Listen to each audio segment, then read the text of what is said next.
And so today we're going to go over the different meanings found in Bhagavad Gītā, chapter 15. Actually, we can turn this second switch off. It's just a fan, and it doesn't need to, it just makes a little bit of noise. There we go. And then maybe add it.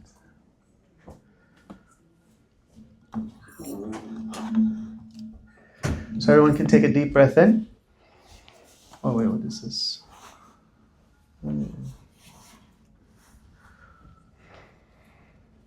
Then you can repeat after me. Om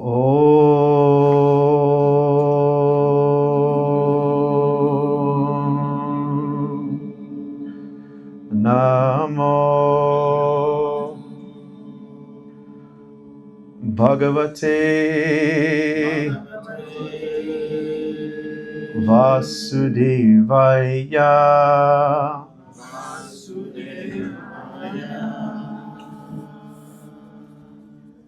So Bhagavad Gītā, chapter 15, is a very nice chapter.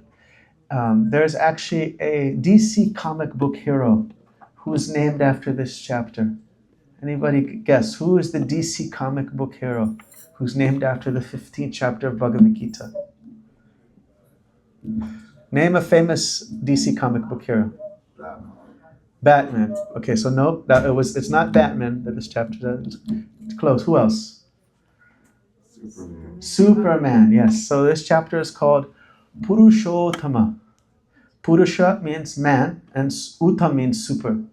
So this is called Superman Yoga, the name of the chapter. Purushottama Yoga. And so what we're going to do is we're going to do a brief overview, a summarization, and we're going to chant. I'm going to chant the shlokas. Actually, I don't have it on the board. You could all still chant along, but I can chant it, and then maybe you'll feel the inspiration. You can also learn these ancient Sanskrit verses. So the first verse, I would just put a little.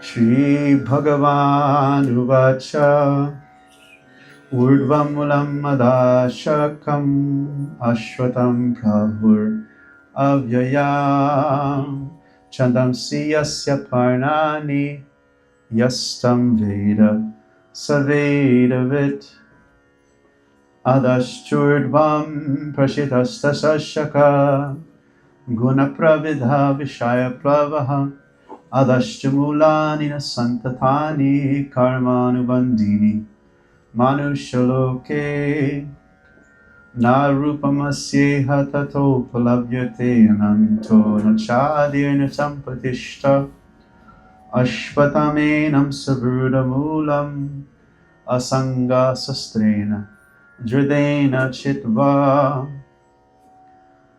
Tata Padam Tatpadi Margitavyam Yasmin Gatana Nivartante Bhuyaha Tameva Chadyam Purusham Prapadye Yata Praviti Prashita Purani Nirmana Moha Jita Sangodosha Adyatmanitya Vinavita Kama Dvande Vimukta Sukadukka Samgir Kachantamuna Paramabhyam Tat Natad Basayate Suryo na Shashanko na Pavaka Yatkatvani Nivartante Tadama Paramam Mama. So these are the first 6 verses of chapter 15. And so chapter 15, first thing that is discussed is whether this world is our home or whether it is a hotel. What's the answer, Choji? Home?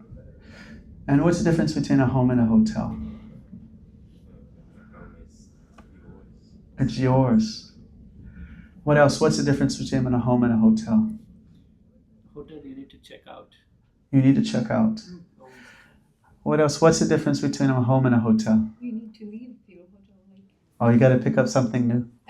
You already picked that one. It's temporary. Temporary. When you stay at the hotel, do you put your grandma's picture on the wall? You nail your grandma picture, you put it on the wall? No. No. Depends on how long. Yes. I would it depending on how long. You nail the hole in the wall in the Well, hotel. not nail Yes. now. So how about retile the floors? Any of you go to a hotel and put new tile in the floors during your stay? So yes, very good. It's two things. This material world is a hotel. Because number one, you have to check out. And number two, as you said, it's yours. It is not yours. And actually the kind of vision of spirituality, sometimes someone might think, what does it mean to be materialistic? Let's ask, Riddhi, was it? What, remind me your name? Riddhi. Riddhi, what does it mean to be materialistic?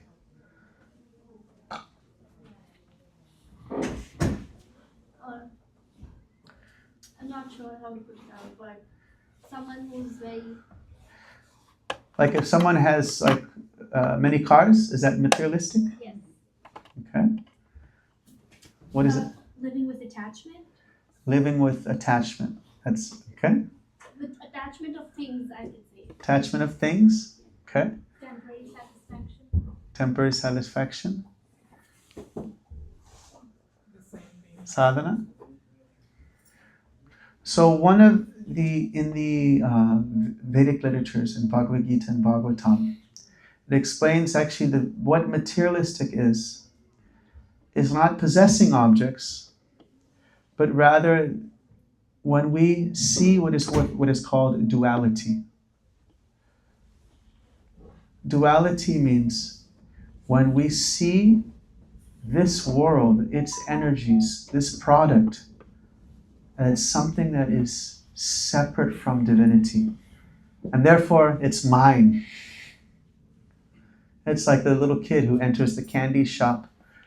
He doesn't see any clerk at the register. And he thinks, it's mine. And he just takes the candy, puts it in his pocket. So that is actually materialism, is when we're seeing the objects of this world separate from the source of the object. And so a simple example is, you find a wallet on the ground. What could you do? What are different courses of action? Rifle through it and check for an ID. Check for that ID. What do you do with the ID? Throw it away and take the cash. Throw it away, take the cash. You got one course of action. Take the money, sell the IDs, go as far as you can. What's another course of action? Give it to lost and found, and you said? Contact the person. Contact the person, yes. So that's another same course of action, trying to return it back to who it belongs to. Actually, I found a wallet, it had $2,600 in it. And the guy, I contacted him, and he came. I was sitting in the temple office in Dallas, and he walked into the office, took the wallet, and he was like walking out the door. Barely a thank you. But you say, yeah, it can't be attached. But I said, hey, go put some of that in the hundi. Go give some donation here. Good thing you got something back. So that's another course of action. Give it back to who belongs to. What's another course? What's a complete separate course of action besides these two? Don't care. Just leave it there. The third. So you can look at the object with a sense of attachment, of enjoying it. You can look at the object as a sense of rejection. I don't want this is drama. Or you could give it back who it belongs to. So divinity, spirituality, the spiritual vision is not accepting or rejecting the object, but seeing, how can I use this object? How can I use this talent? How can I use this ability? How can I use this intelligence? Offering it back to its source.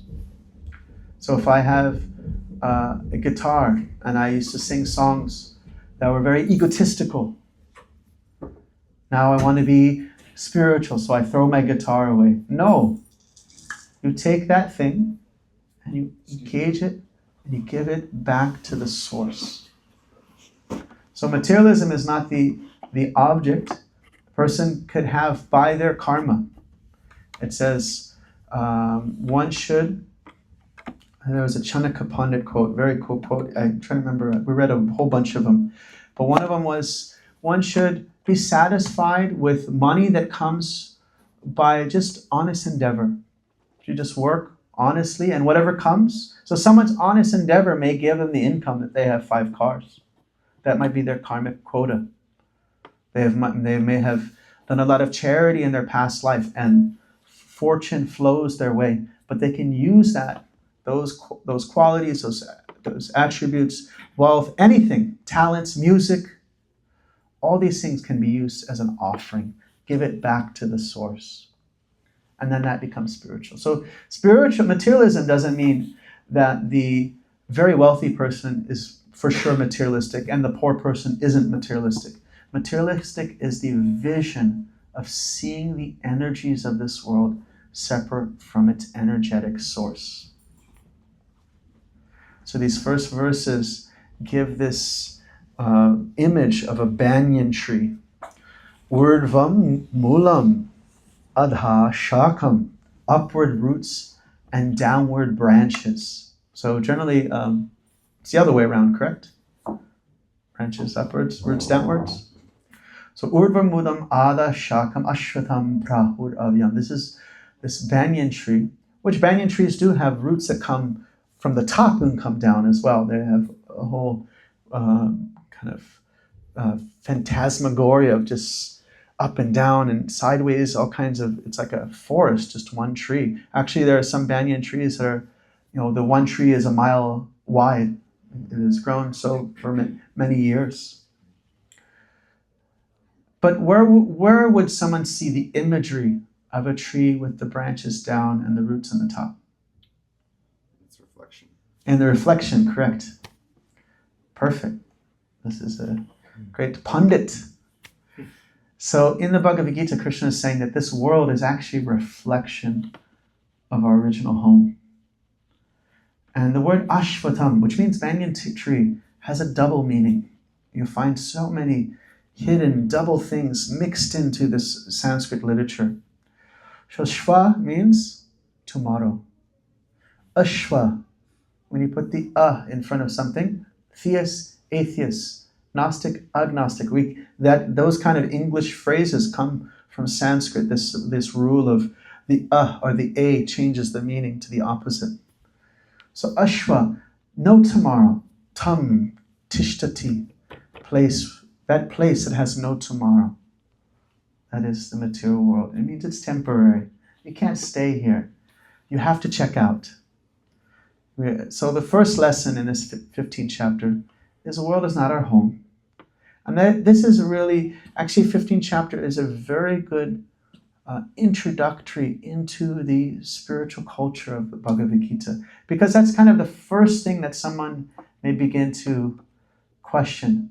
What's beyond this world? Is this everything? Is this this is all that there is? And Krishna says, no, this is just a reflection. So one nice illustration is that of the movie The Matrix. The person is inside a reality and he thinks that reality is everything. And then he is given this realization that there is a whole reality beyond this and that actually what he thought was so important was not as important. Just like nowadays we have VR where you can enter reality and you can experience life in that reality. And just imagine if you wanted someone not to get stuck too much in the reality, you might add a little bit of programming in it. One thing you could add is time, where everything starts to get uncomfortable over time. Old age, and then death, and then birth again, old age, death, birth again, old age, death, birth again. And such a person will maybe realize, wait, maybe this is not everything that all that there is. So there's certain kind of programming that could be put into your VR system that you've developed. So that's the first part. Everybody ready for the next part? All right.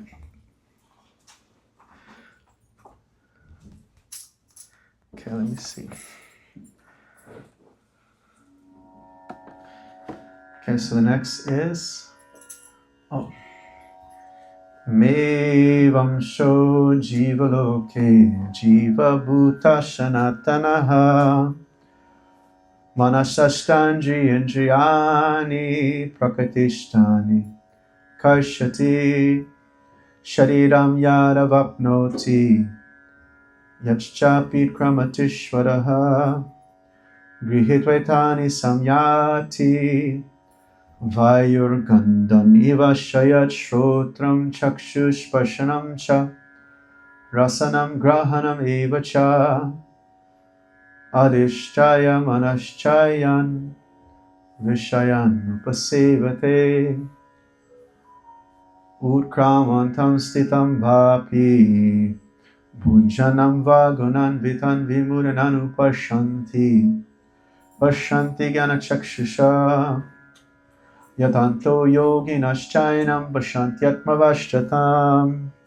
Yatanto kritatmano nainam pashanti chetasaham Yadirityagatam tejo Jagat pasayate kilam Yachchandramasi yachchagno Tattejo vidimamakam Gamma vishatabhutani Dayahamahamojasham Pushnami choshiri sarva Samabhutpada satmakaha Aham vaishnavanuro bhutva Praninam dehamashyata Prana pana samayukta Vachanyanam chaturvedam Sarvascha chaham hridishan nivishto Matasmiti jnanam apohanam cha Vedeshta sarviraham veyo Vedanta Kridveda Videva Chaham.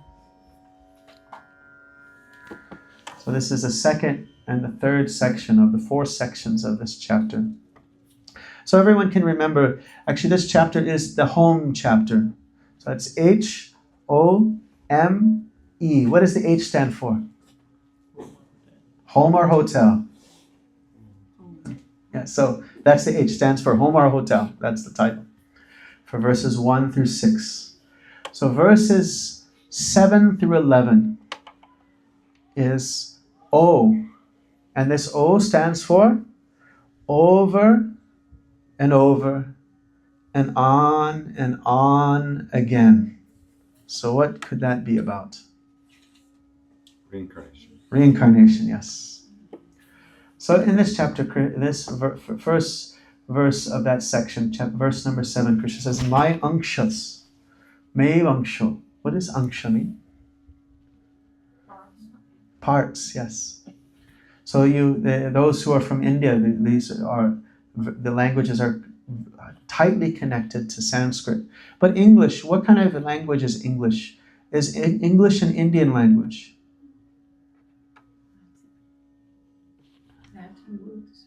English is an Indian language. English is called an Indo-European language. So the Indian European language is English. Therefore we have words like dwar, door, dwar, Hari dwar, the doorway to God. Brudra, brother, tumultula, tumultuous, matra, mother. We have paternal, is it pitra? All these roots in our language, from Latin all the way down to Sanskrit. But the Hindi, all these languages are much more tightly connected. So angsha means a part. And Krishna says, my parts are called the jivas. We had somebody here who said their name is divine soul. So this is another name that means divine soul, jiva. Jiva means the being, the soul that is in this material world. He says, all of you, all of us here are ankshas. We are parts. Just like the ray of sunshine is a part of the sun. So So we're all parts of that supreme. What are the qualities of the ray of sunshine? Qualities of as sun has What are the qualities of the sunshine? heat, fire, light. Heat, fire, light. Okay. So there's light and there's the heat that is there. So similarly, the soul has qualities like the supreme soul. So that is called Sat, Chit, Ananda, eternal, fully conscious and blissful.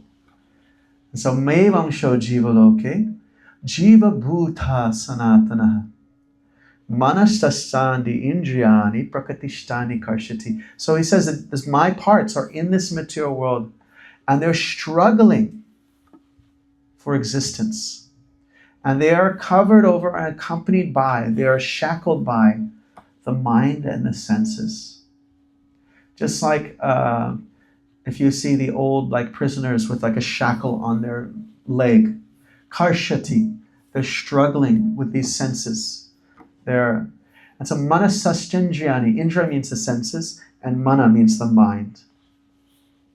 So the next verse, he says, Shariram yat avapnoti yachchapi utkramatishvaraha grihe tvethani samyati vayur gandanavashayat. So just so the soul is giving up body, accepting new bodies, and giving up old bodies. This is something Krishna already has discussed in the second chapter. It is something that anybody who believes in biology will accept. How many of you have heard of cells before? So the body that you have today, where is the body that you had when you were 7? Is it still here today? Okay, so according to biology, yeah, the body that you had at the age of 7 is not here today. It is dead. All those cells are dead, but you are here. And when you had your 20th birthday, you didn't start crying, my 7-year-old body's dead. My 14-year-old body died. Maybe now they start to cry that we lost our 20-year-old body back.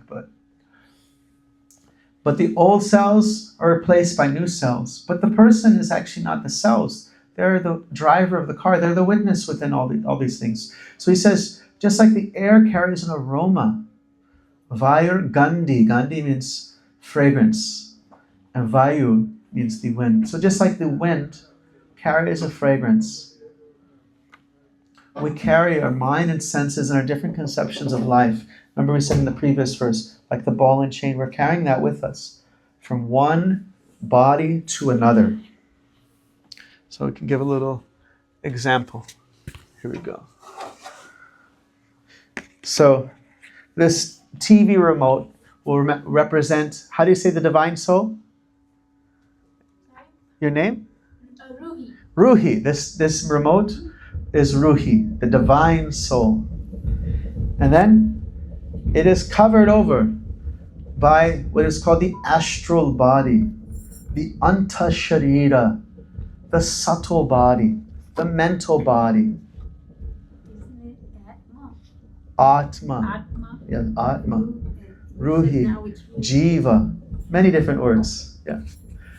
When you have a language that deals with a very broad subject, then there are many different things. Jiva actually means, Atma means a soul in the spiritual world, and the material world. Jiva means a soul that's in the material world. So here's the soul that's in the material world. He's covered by his mind and sense and subtle senses. Do you know your senses are not physical? You have subtle senses. How many of you can close your eyes and say the word water in your head? You can say it, correct? You can hear the voice. So that's audible, that's sound. That's subtle sound. Yeah, that's your subtle ears, not just the physical ears. You can envision things in your imagination, in your dream, in your sleep. All the senses are there in the subtle body. There's the physical senses, but there are also the subtle senses. So this is the subtle body. And then over that, you have what is called the physical body. So we're traveling in this world. Soul encased in the subtle body, covered over with the physical body. Sometimes when we sleep, the subtle body, we might kind of wander off but there's still like a little bit of a subtle umbilical cord connecting the gross body and the subtle body, the physical body and the astral body together. You go to your friend who's sleeping and open their eyes. Their eyes are alive, but they are not seeing you. They're not witnessing you because their self, their consciousness is somewhere else. When this connection is cut, that's called death. Then the person takes birth as a harmonium, takes birth in another type of body. So, what does air smell like? It depends on what it gets in contact with. Yes. So the air is neutral, but it depends on what it associates with. So we're cultivating, we're curating our consciousness depending on what we put ourselves around. And then we actually get a body in our next life that matches that curated consciousness. So Dvaya Gandhanavashat Shrotram Chakshus Sparshanam Cha Rasanam Grahanam Cha Adishtaya Manashchayan Vishayan Upasevate. Thus the person gets another type of body with an ear, sense of touch, nose, taste, all those things. And again tries to lord it over this material world. What is the material vision? It's mine. Again he tries. Udkramantam stitam vapi. How he is leaving the body. Bhunjanam, how he is experiencing, enjoying within this body, experiencing the world of it, living through this spacesuit of the body. Because if you want to experience a foreign reality, if you want to go into the deep sea or in outer space, you need a suit. So if you want to experience a material reality, then the spiritual soul needs a material suit. So how they Udkramantam stitam papi, how he's leaving the body, how he's experiencing in the body, Punjanam vagananvitan, under the spell of the modes of this material energy. Vimura nanupashanti. The foolish person can't understand this. But pashanti, jnana chakshusha. But the person whose eyes have been trained with knowledge, they can see this clearly. So imagine you're, let's see. So Carmen, do you drive? Yeah, so you're driving down the street and smoke starts to come from the front of the car. So you park the car on the side, you open the hood, you look inside. Are you an auto mechanic? Are you trained? No. Okay, so where does your hand go after you open the hood, where does your hand go? Well, I would probably put on gloves to open the hood, but then I'd back away. So after she opens the hood, I'll tell you where her hand goes. Her hand goes like this.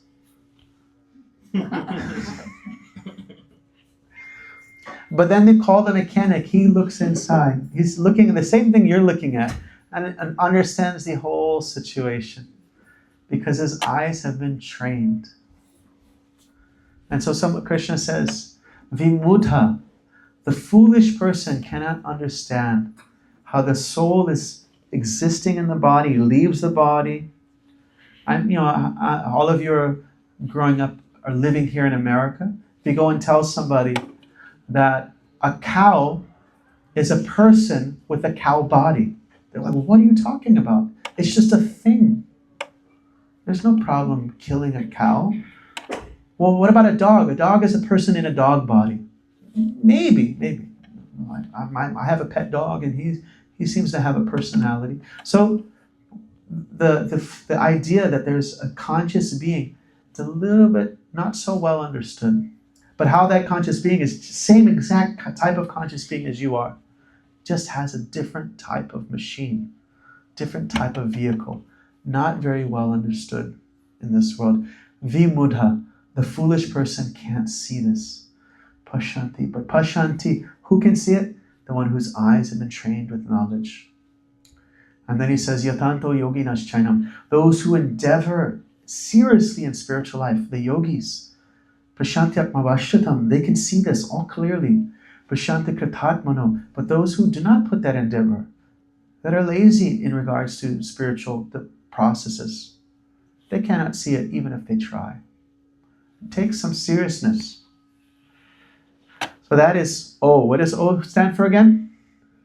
Over and over and over. And on again. And over. And what does H stand for? Hotel. Home or hotel. And so now we are on verse 13 through 15, which I already chanted. And this is M, and M stands for maintainer of body, mind, and soul. Maintainer of what? Body, mind, and soul. Body, mind, and soul. So the first thing he says is Yaraditikatam Tejo, that sunlight that spreads throughout the entire creation. That's the power within the moon, the power of fire, that comes from me. So how do you survive without fire? How do you survive without moonlight? You might say, well, I don't need moonlight. Actually, this is something that is presented in the Bhagavad Gītā, but if you study the American Farmer's Almanac, they describe it, how the moon affects the growth of vegetables. If the moon can lift trillions of tons of water, what does it do to the fluids within plants? If you cut a plant during the lunar full moon, it will cause the sap to drip out that cut. So the moon has a very powerful effect on the growth of vegetables, which Krishna is going to say in this chapter. And sunlight. So you might say, well, I've watched the show and I've got my bunker and I've got everything packed up. I've got my canned food. I don't need sunlight, moonlight, fire, and electricity. Or fire. I don't need these powers. I can do it on my own. So then Krishna says, Aham Vaishnavanaro Buddha Parinam Deham Ashita. I am the fire of your digestion, so good luck. There was once a politician.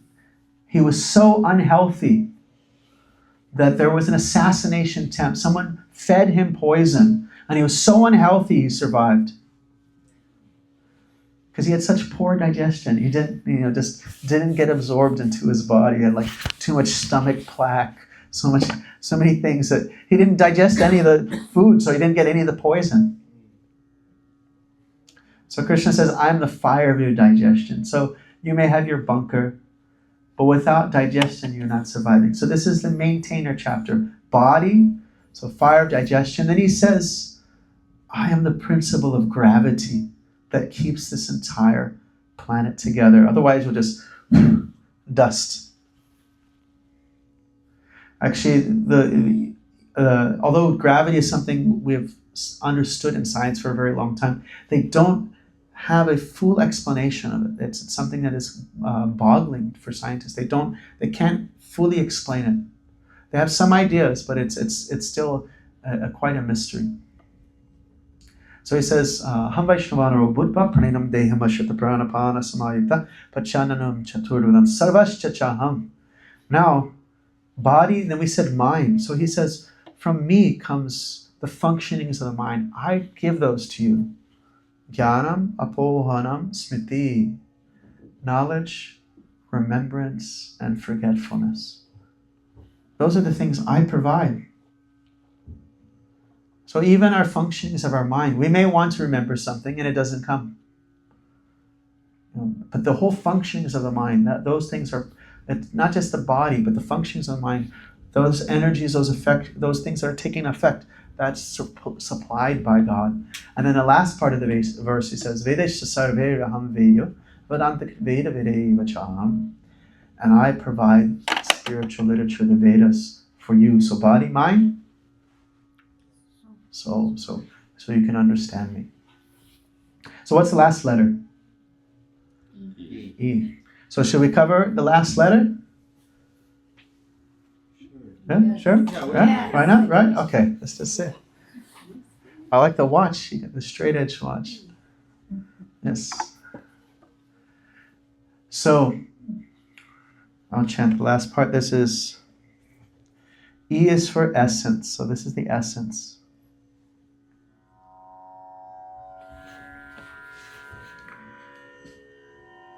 Dvaima purusho loke sharakshara evacha shar sarva bhutani kutakshara uchate Uttama purushastvanya paramatmeti dahrita Yo lokachama vishya vibharta ava ishvaraha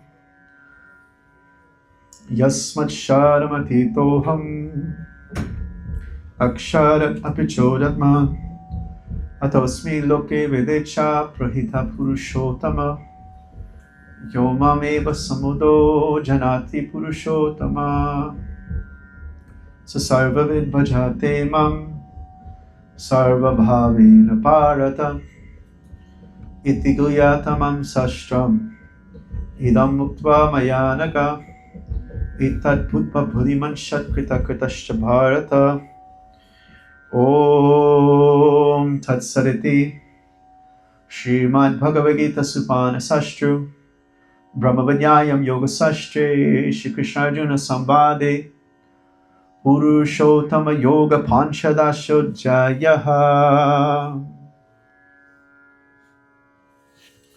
So Dwa is where you get the English duality. Dvaima Purusha. There are two types of Purushas, two types of persons in existence. Kshara, Akshara, the fallible and infallible, the conditioned and the liberated. The conditioned live in the material world and the liberated live in the spiritual world. So first we started off, this material world is not your home. Very practical introductory to spiritual thinking, and someone may come to that level of thinking and they start exploring spiritual reality, traditions, philosophy, religions. Then one may understand that consciousness is different from the body, that we are changing. So we go to that O section. And then even deeper, one may realize not just one's consciousness, that one is actually dependent, that there is a supreme being, a supreme reality. And that's the M section, that there is a God. And this last section is, just like the sunlight is part of the sun, but it is also different from the sun. So this next section it's not also saying that it's also part, but it's also defining the difference. So this last section is like, there is a God and it's not you. You're part of it, but it's not you. You're not the absolute. So Dvaima Purusha, there are two types of persons, conditioned and liberated. Conditioned live in the material world, spiritual, the liberated live in the spiritual world. But in the next verse he says, there is another type of person besides these two. Uttama Purushastvanya. Anya means other. But this person is Uttama, super. Purusha, Superman. Uttama Purushastvanya. He is also known as Paramatmeti Dahrita, super soul. Yolokatrayama Vishya. He enters into all planets, Vibharti Aveshwara, and maintains all creatures, maintains all beings, supplies the gravity, supplies the fire of digestion, supplies the remembrance, knowledge, and forgetfulness. But why would one want forgetfulness? Why would we want forgetfulness? Maybe trauma. It would make it very difficult because to remember everything in the past would be too much.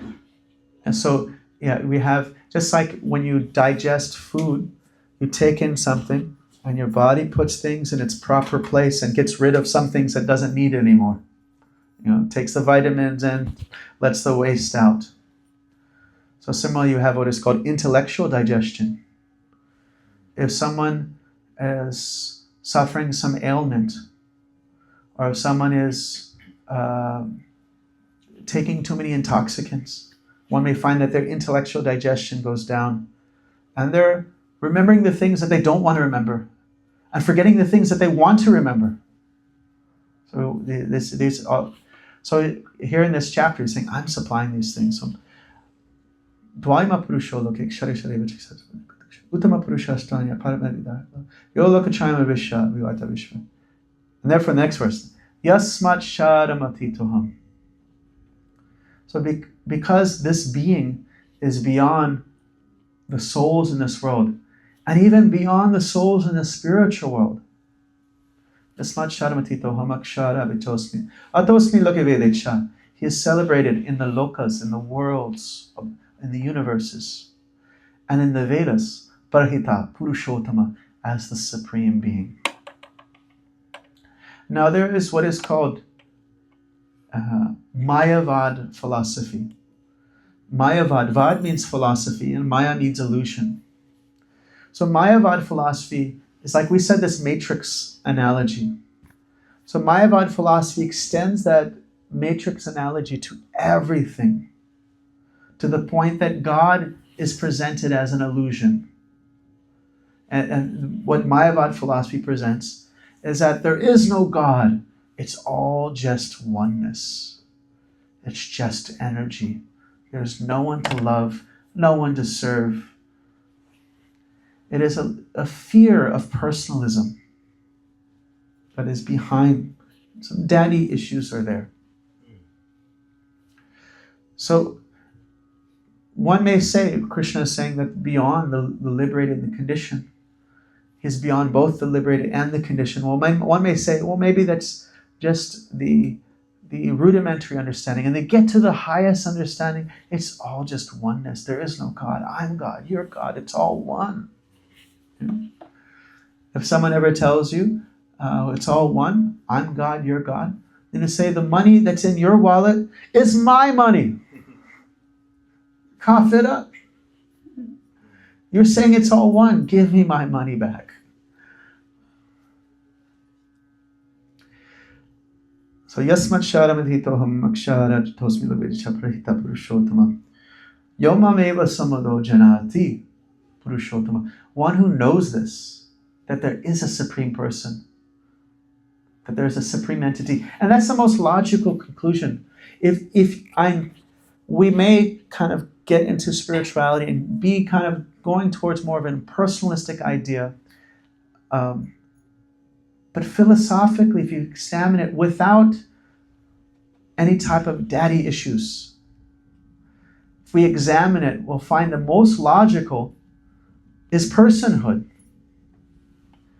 How many of you would think that hot sunlight comes from a cold sun? You know something about the sun when you look at its effects. Sat Karyavad. You know something about the cause when you examine the effects. So how can I, a person, be sourced from the non-person? That means I have traits, I have features that the source lacks. Therefore, the source becomes less than its effects. So the Bhagavad Gītā concludes that the ultimate conclusion is that the Supreme is ultimately a divine paradigmatic being. What does that mean? Paradigmatic. The perfection of personhood. Just like here, you see, with the light, just a little bit of light, there's some shadow. A little bit of light shadow. Even the sunlight, so powerful, but far from the sun, creates shadow. But you follow that light all the way back to the source. It's utter luminosity. So one may conclude, I have a body, I'm a person, but I need deodorant. I have so many frailties of humanness. Therefore, if you're saying God is a person, you're making God into something mundane. No, that is like the shadow, the light far from the sun. Go back to its original source, back to all the way to the ray, follow that ray of sunshine, all the way back to the sun itself. It is complete power and luminosity. It is the perfection of that light and heat.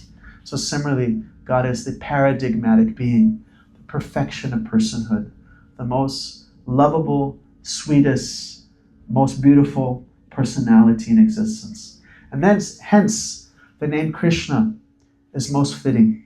There are unlimited names for God. But by definition, what name covers more bases than the all-attractive one? If you say it's Allah, most powerful, that's one quality. But if you say it's Adonai from the Old Testament, most beautiful, different quality. If you say Buddha, most enlightened, most smart, most intelligent, another quality. Kuan Yin. What does that mean? Oh. What quality is mentioned in Kuan Yin? Compassion. Compassion, another quality.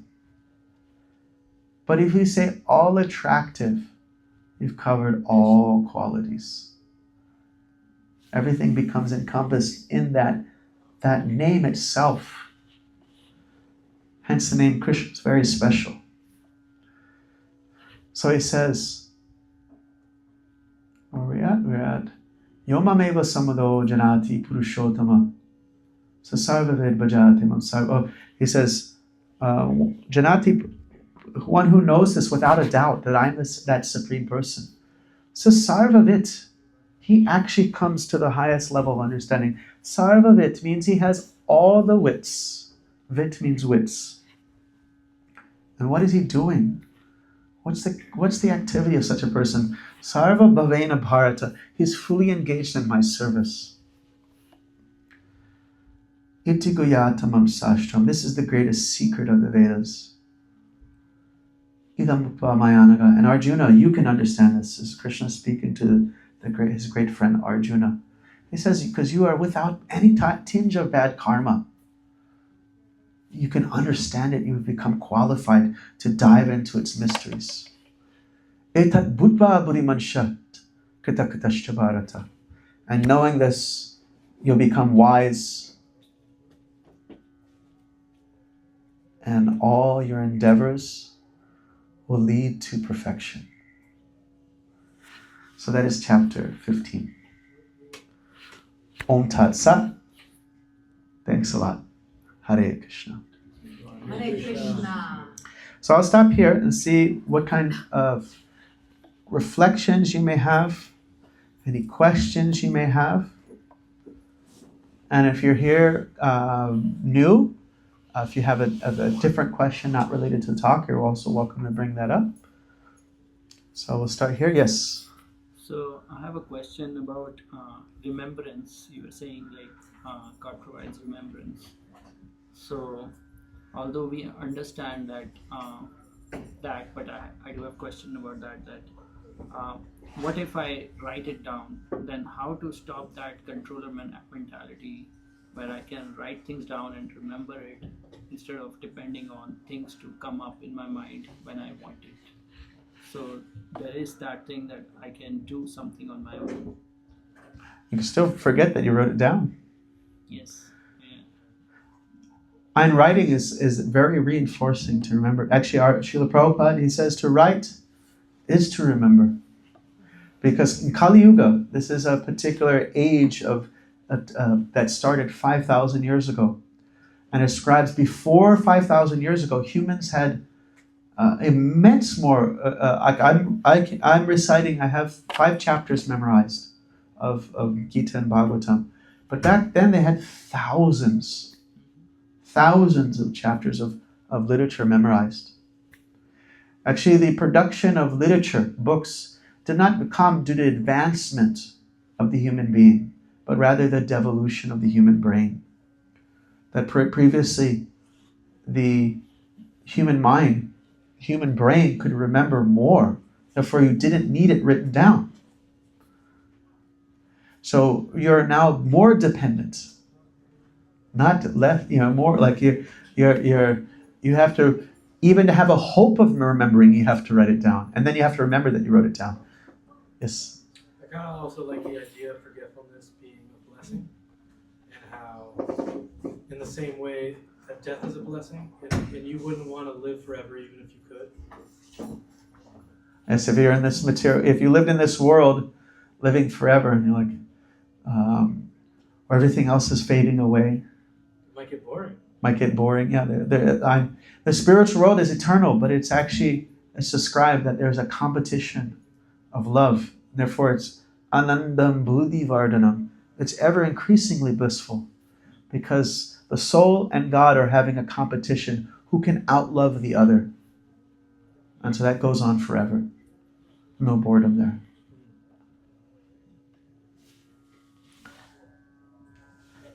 reflection? What will you take home today? Me? Yes. What's in the doggy bag? Philosophical doggy bag for you. I like the idea that it's more like a hotel than a home living. I like that a lot. I don't know. I think I have to reflect a little bit more. I was prepared to answer. Put you on the spot. Choji, any reflections?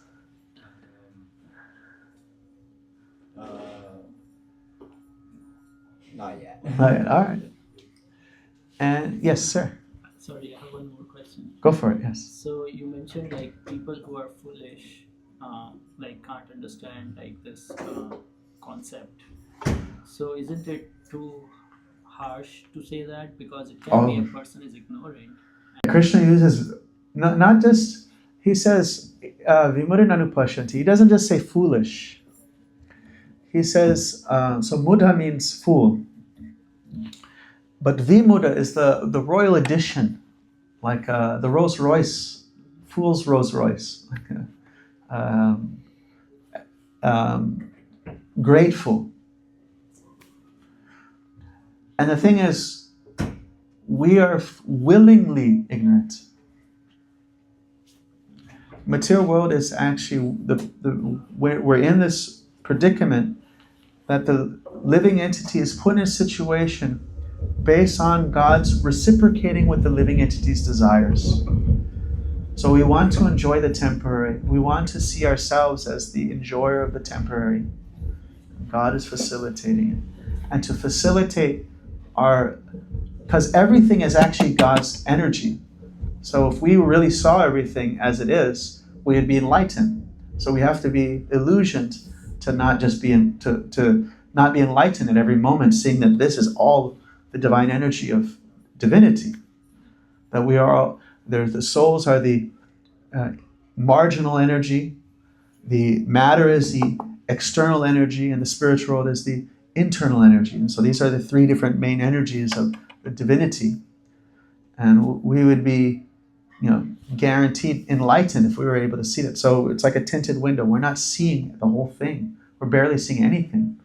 But we're in this situation not out of some unfortunate, but our own desires. We want to enjoy the temporary, and God is saying, I won't force you to love me. I will put you, even though I'm all around you and I'm with you in your heart. I'm even the guidance that comes with the PGS, the personal guidance system in your heart. But as long as you don't want me, I will not allow you or force you to come to my existence. Because we would just be forced to surrender to God if He just pulled up the veil. Because everything, all this energy is God's energy. So we're just not seeing it. And so we're great fools. And it's like, like the donkey chasing the carrot on the stick for no reason. My teacher, who was a student of Srila Prabhupada, he once met, he was selling our books in the O'Hare Airport, Hare Krishna Airport, Chicago. Yes, this is in the 80s. And he met this Indian man, and this Indian man happened to be a Christian. And out of all Christians, oftentimes the Indian Christians are very aggressive. And so he was following him around and telling people, don't get these books, this is a devil or something. And then he was following him around, and then eventually this devotee, he said, you are Muddha, a fool. And he was so upset. He ran to get the guard. He said, he called me a Muddha. He called me a Muddha. The guard said, I don't know. And then the guard saw that this guy is so disturbed, he took him away. But Krishna is even using a stronger word, vimuddha, royal fool. So many times he uses this word in the Gita. All right. So I think we're ready. We can move on to our next part. How's it looking out there? Do they have the plates ready? Do a little kirtan? Yeah, I see the plates. Okay. Kirtan. Okay. So Om Tat Sat, thanks a lot. Hare Krishna. Hare Krishna.